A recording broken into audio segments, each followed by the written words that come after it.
मन मर्जी नहीं कर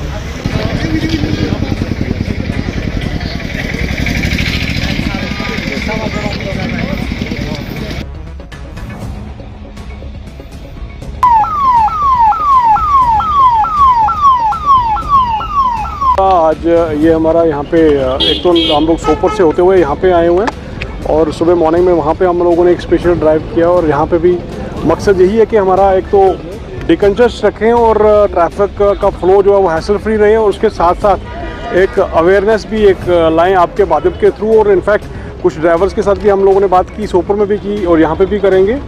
और ताकि वो उनको जो कानून है हमारे जो ट्रैफिक के तेज उन्होंने फॉलो करने हैं, दे शुड फॉलो। क्योंकि मुझे अभी लग रहा कि एक जो सेंस ऑफ रिस्पॉन्सिबिलिटी और जो इनकी सिविक सेंस जो रहती है वो भी अभी थोड़ा सा हमें लग रहा कि कोशिश हमारे अवेयरनेस प्रोग्राम के थ्रू वो भरपूर हो जाएगी।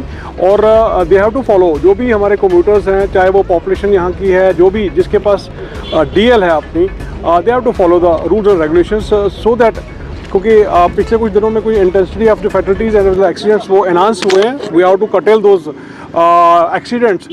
It will be through you people only, जो भी हमारे लोग हैं यहाँ पे। अगर जो तमीज़ जो होती है, जो डिसिप्लिन होता है अगर ड्राइविंग का, अगर वो हम लोग फॉलो करेंगे, 100% हमारा कर्टेलमेंट हो सकता है इसमें। क्योंकि हम लोगों ने गशी वे में, रैशनेस में नेग्लिजेंट ड्राइविंग नहीं करनी है हम लोगों ने।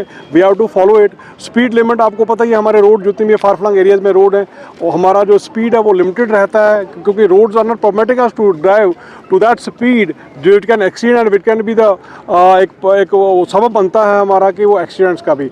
उसके साथ साथ ओवरलोडिंग जो है हम लोगों ने 100% जीरो टॉलरेंस उसका रखा हुआ है। We are not going to tolerate आपका ओवरलोडिंग जो रहेगा। ओवरलोडिंग का भी बहुत बड़ा एक पहलू रहता है जो कि एक्सीडेंट, क्योंकि फार फ्लंग एरिया कई बार हम लोग बर्फ़ भी पड़ेगी और स्लिपरी भी रहेगा ये इलाका।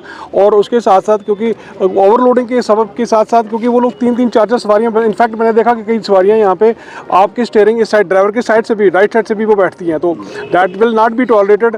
मैं उनको भी आगाह करना चाहता हूँ कि आप विद इन लिमिटेड जो प्रिस्क्राइब्ड आपका इंटेक है उसी में बैठाएँ, चाहे वो आपकी कैब्स हैं, हमारी टैक्सीज़ हैं या फिर बड़ी गाड़ियाँ हैं जो मिनी बसेस भी रहती हैं, मेडोर रहती हैं, तो उनके ड्राइवर हजरात से भी मेरी रिक्वेस्ट रहेगी। और स्पीड का लिमिट रखें, ओवरलोडिंग ना करें और अपने डॉक्यूमेंटेशन जितना भी रहता है, HSRP रहता है, आपका पोल्यूशन रहता है, आपका इंश्योरेंस रहता है, फिटनेस पे बहुत ज़्यादा मैं यहाँ पे जोर दे रहा हूँ। क्योंकि ये इलाके जो हैं बहुत दूर दराज के इलाके हैं, मैकेनिकल चेकअप जो उनका रैंडम होना चाहिए। फिटनेस बहुत ज़रूरी है, हमारी जो गाड़ियों की फ़िटनेस बहुत ज़रूरी है, लाजमी है। और अगर फिटनेस नहीं है तो खुदारा वो करवा लीजिए, अदरवाइज़ रोड पे मत आइए, क्योंकि I am going to seize your vehicles also. उसके साथ साथ पेरेंट्स को भी मेरी एक रिक्वेस्ट है कि पेरेंट्स भी अपने टीनेजर्स जो हैं, जो ब्रूडिंग किड्स हैं, they required your teaching, they required your education, don't give them. उनको उस हद तक एजुकेशन दें कि ताकि वो उनमें अच्छी बातें इनकलकेट हों, ना कि आप उनकी जो मनमानी सुने। और ना ही उनको 2 व्हीलर दीजिए और ना ही अपने 4 व्हीलर्स, बिकॉज उनके DL नहीं होता, उसके पेनलाइज हो जाएंगे आप लोग। और एज पर प्रोविजंस हमारे पास बहुत बड़े प्रोविजंस यहाँ पे रहते हैं, they can be penalise as well as they can be put behind the bar also.